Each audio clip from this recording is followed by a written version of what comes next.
चारों सूबों में, बल्कि गिलगित बल्तिस्तान और आजाद कश्मीर में गवर्नमेंट है हमारी, जो एक जमात सारे पाकिस्तान को इकट्ठा रख सकती है, उस जमात को कमजोर करने की कोशिश कर रहे हैं। हमारे लोगों को डरा और धमका रहे हैं।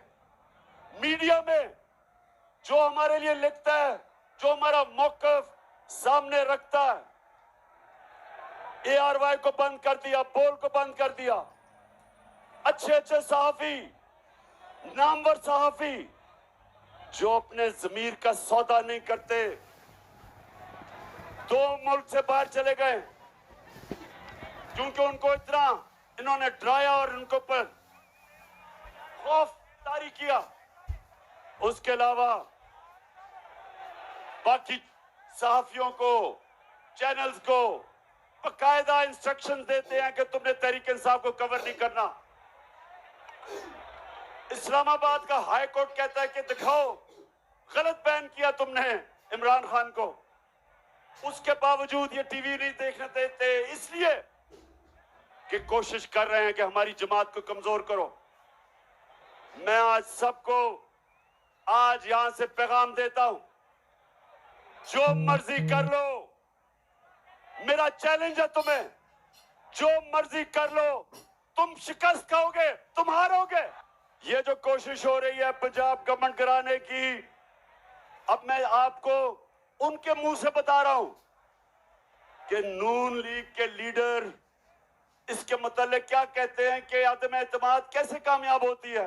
तो ये जरा गौर से चिश्तिया, ये इनके लीडर्स के मुंह से सुने ये क्या कह रहे हैं। तो जिनकी वजह से होता है, जिनकी मदद से होता है, हम उनकी मदद नहीं लेना चाहते और हम चाहते हैं कि अगली हुकूमत का फैसला पाकिस्तान की आवाम पर।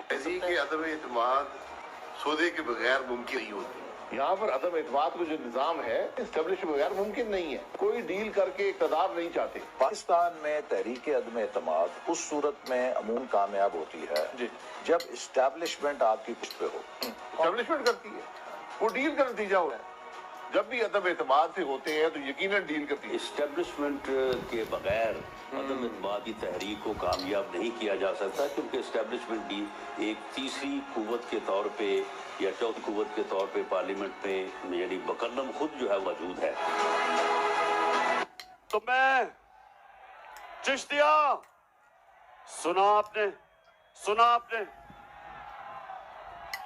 ये सारे इनके लीडर कह रहे हैं कि एस्टेब्लिशमेंट के बगैर अदम एतमाद नहीं हो सकती। अब इसका दूसरा मतलब क्या कि अगर पंजाब में अब अदम एतमाद कामयाब हुई तो इनके बकौल, इनकी जुबानी ये एस्टेब्लिशमेंट करवाएगी। इसलिए मैं सबको आज पैगाम देना चाहता हूं कि देखें, इस मुल्क का सोचे, अपनी कौम का सोचे। ये जो सारे तमाशे हो रहे हैं पाकिस्तान में, हमारे हालात आज ऐसे हैं कि हमारे मुल्क उस मुआशी बुरान से गुजर रहा है जो पहले पाकिस्तान की तारीख में नहीं था। जब से ये चोर ऊपर मुसल्लत किए गए हैं, ये सारे चोर आके कहते थे कि इमरान खान को इसलिए हटाना चाहिए कि महंगाई है। 4 महीने में चिश्तियां, 4 महीने में जो महंगाई हुई पाकिस्तान की तारीख में नहीं हुई। हमारा जिस तरह रुपया गिरा, हमारा जो रुपया गिर रहा है, ये पाकिस्तान की तारीख में इतने कम वक्त पे इतनी तेजी से नहीं गिरा। जो हमारे किसानों का हाल है, 4 महीने के अंदर किसानों का आज वो हाल है कि हमें खौफ आ रहा है कि सैलाब, अगर साथ सैलाब की वजह से भी, और जो इन्होंने बिजली के बिल महंगे किए हैं, जो डीजल महंगा किया है किसानों के लिए, जो हालात हैं आज, हमें यह डर है कि पाकिस्तान, हमारे लोगों के पास से ये अनाज ही नहीं होगा सर्दियों के बाद। और उस वक्त जब हमारी माशियत, हमारी इंडस्ट्री बंद हो रही है, बेरोजगारी बढ़ रही है, जब IMF के प्रोग्राम के बावजूद रुपया गिर रहा है, तो इन हालात के अंदर क्या यहां मुल्क में ये सियासी खेलें चल रही हैं कि पंजाब की हुकूमत गिराओ, पहले गिराई फिर से गिराने की कोशिश करो। ये सिर्फ और सिर्फ जो हो रहा है, ये मेरी कौम की तबाही की तरफ लेके जा रहे हैं। आईएमएफ क्या कहता है? आईएमएफ जो इंटरनेशनल अदारा है वो कहता है कि पाकिस्तान श्रीलंका की तरफ जा रहा है। जिस तरह श्रीलंका के अंदर लोग सड़कों के ऊपर आ गए, खुद ही जो बिजली के बिल आ जाए, आज यहां सामने मेरी बहनें हैं, मुझे बताएं आपको बिजली के बिल मिले? बिजली के बिल मिले? अल्लाह अल्लाह अल्लाह अल्लाह। हमारे दौर में 18 रुपए यूनिट था। आज सुनने जरा, 4 महीने पहले 18 रुपए यूनिट था। आज बिजली का यूनिट तो पहुंचे 36 रुपए का, दुगना। लेकिन टैक्स लगा के ऊपर 50 से 55 रुपए यूनिट चला गया। और अभी आईएमएफ कहती है कि और बिजली बढ़ेगी, गैस दुगनी से भी ज्यादा हो जाएगी। तो सवाल यह है कि जिस मुल्क को पहले तो साजिश करके चोरों को मुसल्लत किया, फिर माशी हालात तबाही की तरफ जा रहे हैं, और आज भी खेलें कोशिश हो रही है कि किसी तरह पंजाब की हुकूमत गिराई जाए ताकि वो जो लंदन भगौड़ा गया हुआ है वो वापस आ सके। नवाज शरीफ, सुन लो, मैं भी तुम्हारी इंतजार कर रहा हूं कि वापस आओ और जल्दी वापस आओ। ये मेरा आपसे वादा कि ये सारी कौम तुम्हारा इस्तकबाल करेगी, और वो ऐसा इस्तकबाल होगा कि इस मुल्क की तारीख में कभी ऐसा किसी का इस्तकबाल नहीं हुआ। चिश्तिया, अब मैं आपको बताऊं कि नवाज शरीफ क्यों ये मफरूर है, ये क्या हुआ, ये कहानी किधर से शुरू हुई? ये कहानी आज से 10 साल पहले शुरू होती है।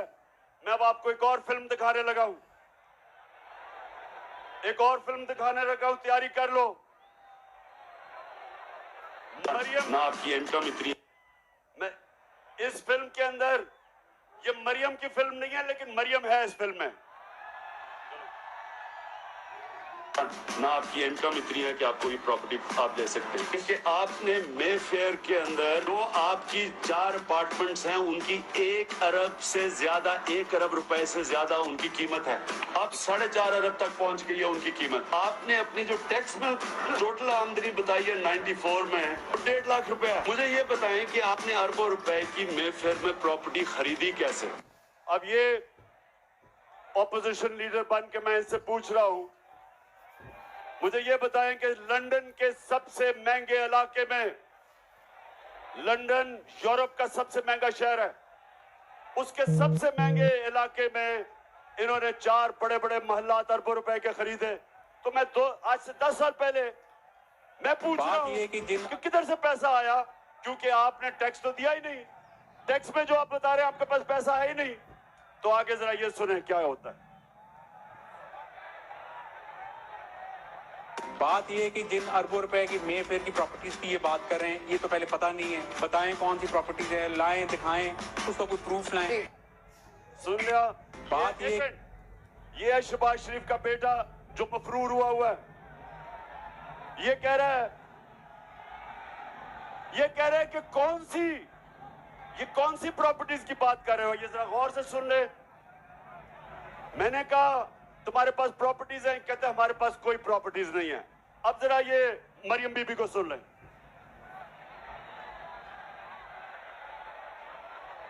कि इस तरह मुझे लगा कि आप लोगों को बेवकूफ नहीं बना सकते। मेरी सेंट्रल लंदन में प्रॉपर्टीज तो दूर की बात है, मेरी पाकिस्तान में भी कोई प्रॉपर्टी नहीं है। मैं अपने वालिद के साथ है, और मुझे समझ नहीं आई कि मेरी और मेरी वालदा की और बहन भाइयों की प्रॉपर्टीज ये कहाँ से निकाल के ले आए हैं। मेरे नाम पाकिस्तान में कोई प्रॉपर्टी नहीं है, ये तो इंग्लैंड की बात है। अब ये सुन लो, चिश्तिया सुन लो। 1965 के अंदर जब जंग हुई थी, 1965 की जंग में, तो हिंदुस्तान से एक रेडियो चलता था, उसको कहते थे रेडियो आकाशवाणी। आप तो पैदा भी नहीं हुए होंगे, लेकिन रेडियो आकाशवाणी का काम होता था कि झूठ पे झूठ बोले जाओ। ये है हमारी रेडियो आकाशवाणी। अच्छा आप जरा सुने, कह रही है कि जनाब वो कौन सी प्रॉपर्टीज, मेरे पास तो बेचारी के पास कुछ है ही नहीं, पाकिस्तान वहां छोड़े, मेरे तो बुरे हालात है, मुझे तो वो एहसास प्रोग्राम में डाल दो। अब ये सुने जरा।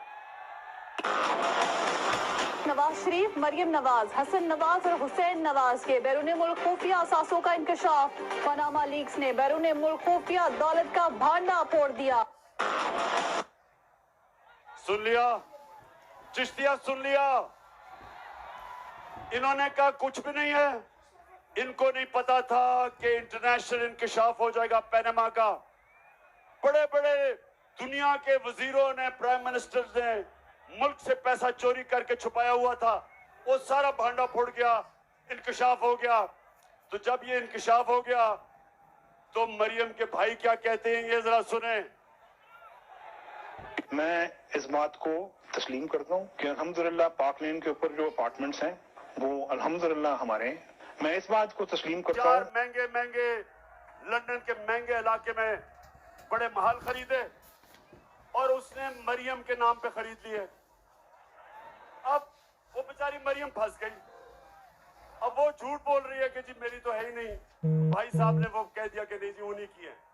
अब चिश्तिया, मैं आपको जो बात कहने आया था बड़ा जरूरी है आपके लिए।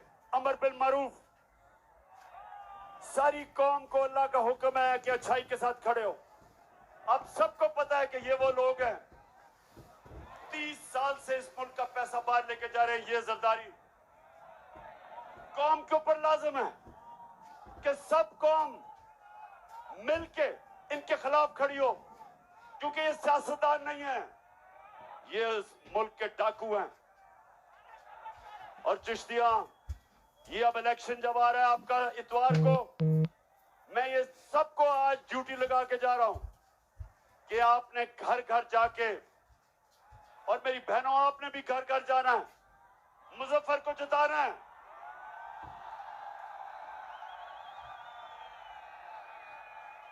लोगों को आपने बताना है कि इस वक्त पाकिस्तान एक फैसला कुन वक्त पे खड़ा है।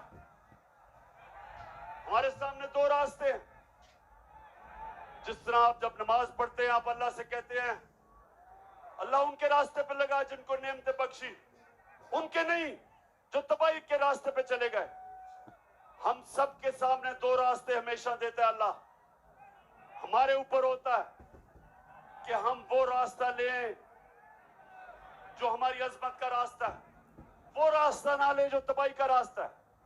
आज तक क्योंकि हमने इस तरह के चोरों को वोट दी, हमने इस तरह के चोरों को छोटे छोटे फायदे, जाती फायदे करवा के इनको वोट दी, उसकी वजह से बड़ी भारी कीमत अदा करनी पड़ रही है इस कौम को। वक्त है कि हम अपना रास्ता, वो रास्ता लें जो नमाज में हम मांगते हैं कि अल्लाह उनके रास्ते पे लगा जिनको नेमतें बख्शी। और वो रास्ता था मेरे नबी सल्लल्लाहु अलैहि वसल्लम का, वो हमारी अज़मत का रास्ता है, वो मुश्किल रास्ता है, लेकिन वो इस मुल्क को उधर लेके जाएगा जो शुरू में जब मैंने आपसे कहा कि जब इतना अजीम अल्लाह से आपने वादा किया कि ला इलाहा इल्लल्लाह, कि अल्लाह तेरे सिवा कोई खुदा नहीं, आपने दावा किया कि जो अल्लाह के अहकामात है उन पे चलेंगे आप। और इसलिए आज मैं सबको, आज चिश्तिया में तो आपकी ड्यूटी लगा के जा रहा हूं कि ये इलेक्शन मुजफ्फर का नहीं है, ये पाकिस्तान में एक इनकलाब का इलेक्शन है। आपने इनको शिकस्त देनी है और इसको इंशाअल्लाह वो मुल्क बनाना है जो इलामा इकबाल की ख्वाब थी और मेरे लीडर कायदे आज़म मोहम्मद अली जिन्ना की जद्दोजहद थी। पता था कैंसर से वो जा रहे हैं, पता था ज्यादा देर जिंदा नहीं रहना, लेकिन हमारे लिए कायदे आज़म ने बीमारी के अंदर जद्दोजहद की और हमें एक मुल्क दिया जिससे अभी तक हमने इंसाफ नहीं किया। वक्त आ गया अपना रास्ता सीधा करना, वक्त आ गया मेरे पाकिस्तानियों, वक्त आ गया है कि उस रास्ते पे चले जो हमें इस कौम को एक अजीम कौम बनाएगा। दुनिया में हर एक पासपोर्ट की इज्जत होगी। जब हम उस रास्ते पे चलेंगे हमें फख्र होगा। दुनिया में जिधर भी जाएंगे लोग पाकिस्तानियों को इज्जत की तरफ निगाह से देखेंगे। हम वो पाकिस्तान चाहते हैं और उसका सफर शुरू हो चुका है। और इंशाअल्लाह इतवार को आपने इलेक्शन जितवा के हमें उस रास्ते की तरफ वोट भेज देना है। चिश्तिया जिंदाबाद। आप सब खड़े हैं, मैं आपका शुक्रिया अदा करता हूं। और आज खास तौर पे चिश्तिया में जिस तादाद में मेरी बहनें निकली आपका मैं सलाम करता हूं। अच्छा मुजफ्फर ने मुझे ये कहा आप सबके सामने कि चिश्तिया नून लीग का गढ़ था। मुजफ्फर कहता है कि चिश्तिया नून लीग का गढ़ है। अब चिश्तिया नून लीग का गढ़ नहीं